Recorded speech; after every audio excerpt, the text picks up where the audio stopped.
Dengan suara terbata-bata, Mas Imam meminta Mas Maji untuk mencarikan air kunir asam untuk diminum. Dan beberapa saat setelah meminum air kunir asam itu, lalu beliau berkata, "Dek, jenengan eling-eling dek, jenengan titeni. Suk titi wancine es terapi bakal ageng dek. Nanging kula mboten nemoni. Sing nemoni Dik Maji piyambak. Sing mimpin nggih Dik Maji piyambak. Ageng Dik, ngluwi paguron-paguron liyane."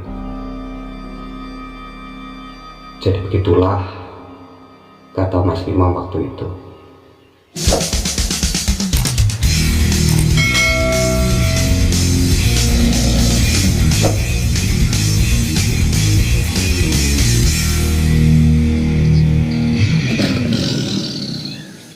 Oke, assalamualaikum warahmatullahi wabarakatuh. Selamat datang kembali di channel saya, yang pasti di channelnya para pendekar dan para pecinta pencaksilat Indonesia.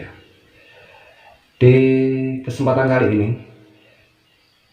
kali ini saya ingin membahas sebuah topik yang menurut saya cukup menarik untuk kita bahas di kesempatan kali ini, karena ini nanti akan banyak sekali topik-topik pembahasan yang akan kita bahas malam hari ini. Salah satu di antaranya kita akan membahas tentang Sang Pendhita Wesi Kuning, sang legendaris PSHT. Siapa lagi kalau bukan Raden Mas Imam Kusupangat. Jadi kita nanti akan membahas tentang beliau, termasuk pesan beliau kepada Mas Maji setelah beliau melakukan tirakat selama 7 hari. Jadi pada waktu itu Mas Imam pernah berkata pada Mas Maji bahwasanya SHTRAT ini suatu saat akan menjadi sebuah organisasi yang sangat besar, bahkan paling besar di antara perguruan-perguruan lain. Jadi itu adalah pesan Mas Imam beberapa tahun yang lalu sebelum SHTRAT seperti saat ini. Dan juga termasuk kata beliau kepada Mas Maji setelah memberikan seluruh materi PSHT pada Mas Maji. Beliau juga berkata, kenapa kita tidak memakai jurus Jaya Gendhilo Cipto Mulyo pada waktu itu. Karena menurut Mas Imam, jurus Jaya Gendhilo Cipto Mulyo itu adalah milik dari SH Winongo. Dan untuk lebih jelasnya saya akan membacakan sebuah cerita yang cukup panjang. Kita akan membahas tentang PSHT, tentang Mas Imam, dan juga tentang jurus Jaya Gendhilo Cipto Mulyo yang ternyata itu adalah jurusnya SH Winongo. Jadi seperti apa? Kita simak bersama-sama.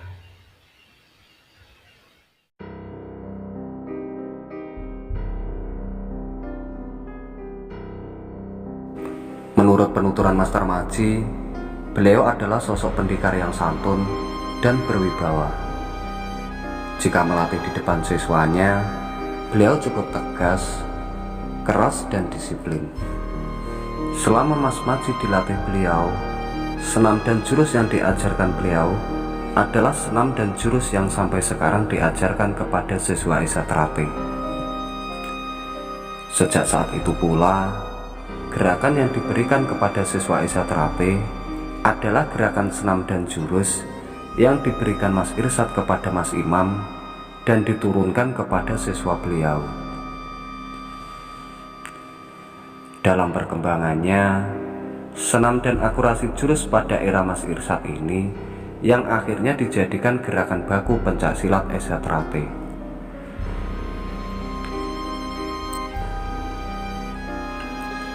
Saat itu Mas Imam pernah berpesan, Pancasila merupakan ideologi bangsa Indonesia, pemersatu bangsa Indonesia. Kalau Pancasila dirubah, Mas Imam mengaku tidak rela dan akan mempertahankan bersama-sama dengan pendekar Esa Terate.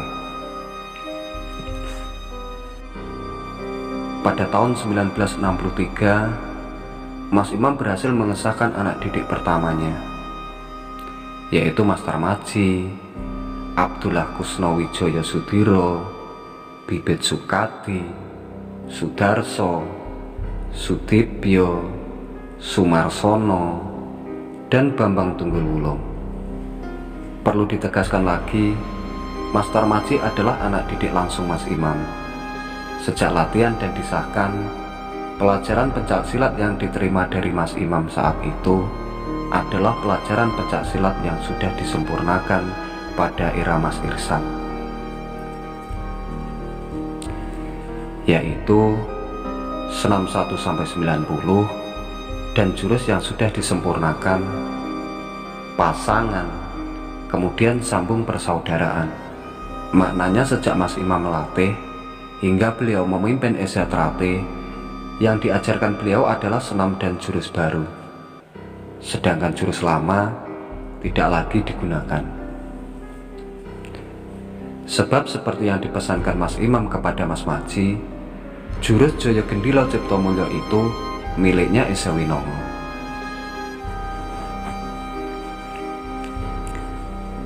Di sela-sela pelajaran itu diberikan permainan kripen, permainan toyak, dan yang terakhir dididik kerohanian atau kebatinan yang istilah Jawanya ilmu kang aweh reseping ati atau ketenangan batin.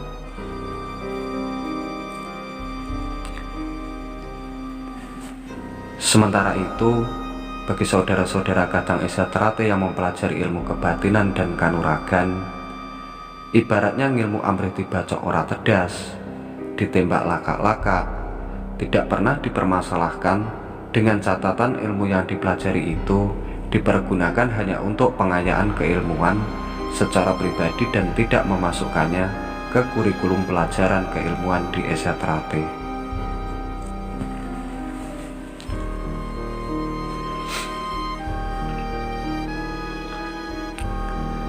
Masih di tahun 1963, masih banyak peristiwa penting yang patut disampaikan.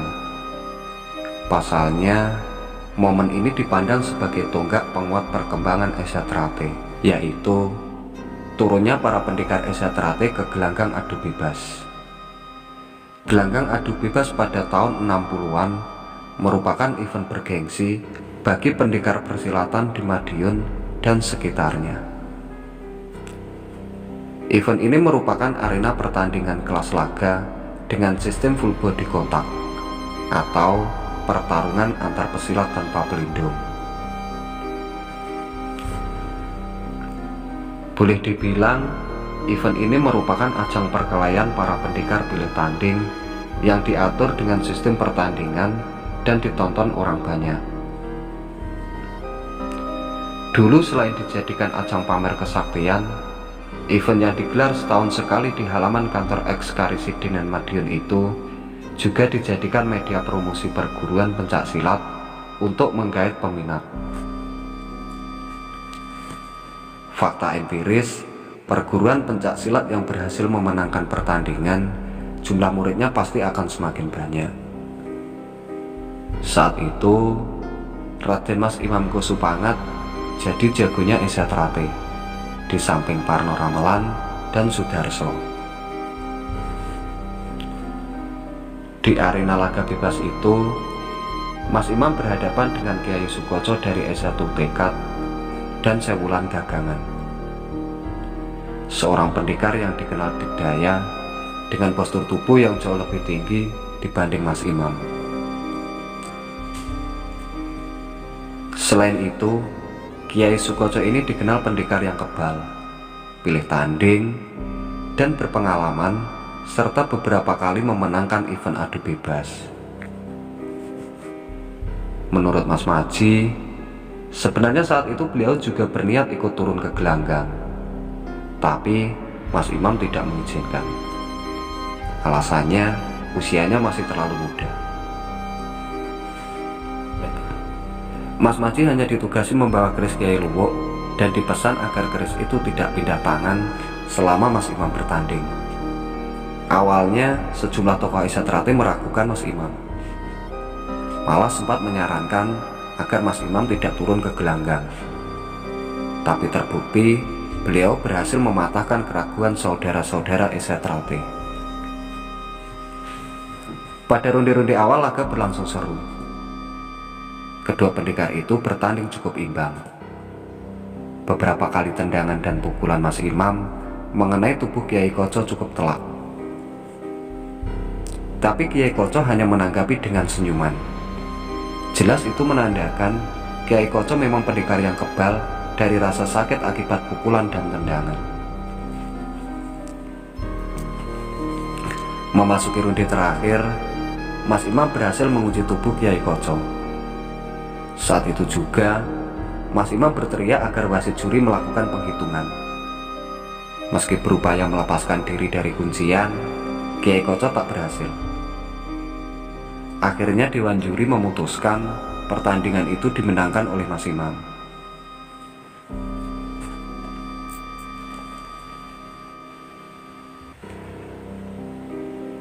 Tahun 1967, Mas Imam Kusupangat Mesubudi tirakat atau laku ikhtiar,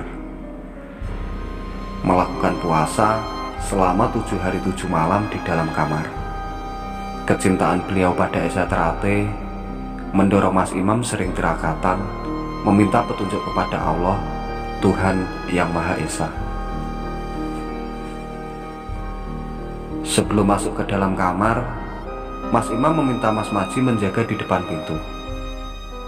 Saat itu beliau berpesan, kalau di hari ke-7 beliau tidak keluar, Mas Tarmaji diminta mendobrak pintu kamar dan masuk ke dalam. Tepat pada hari ke-7, Mas Imam keluar kamar dengan kondisi sempoyongan.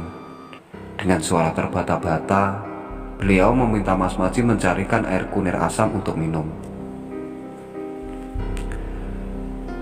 Beberapa saat setelah meminum air kunir asam, beliau berkata, "Jenengan eling-eling dik, jenengan titeni, benjing titi wancine, Aisyah Teratai ageng dik, ning kula mboten nemoni. Benjing sing nemoni dik Maji, sing mimpin nggih dik Maji. Ageng dik, ngluwi paguron-paguron liyane."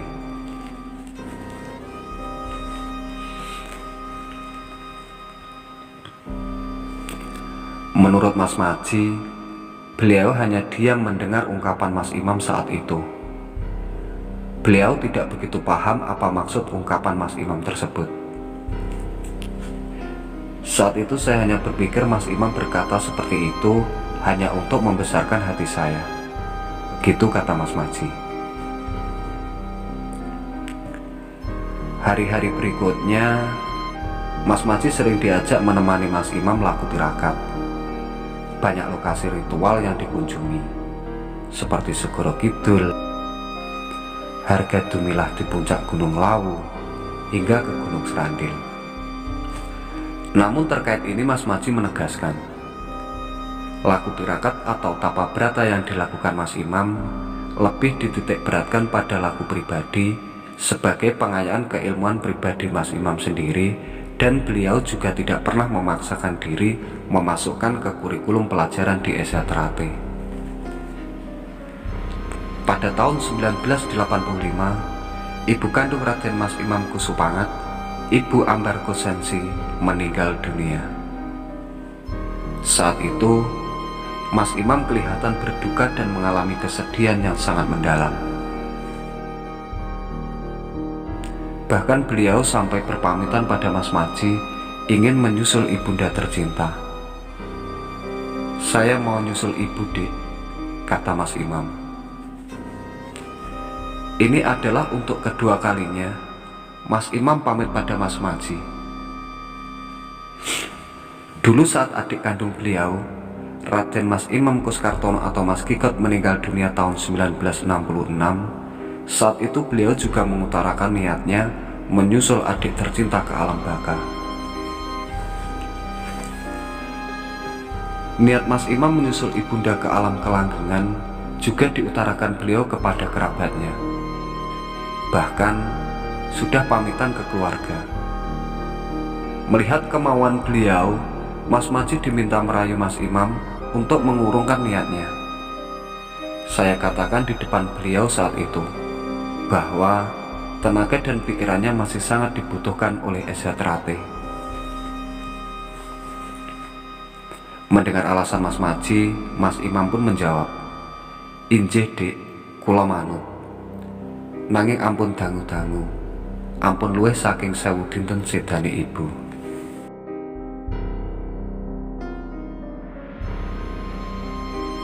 Apa yang diungkapkan Mas Imam itu ternyata benar.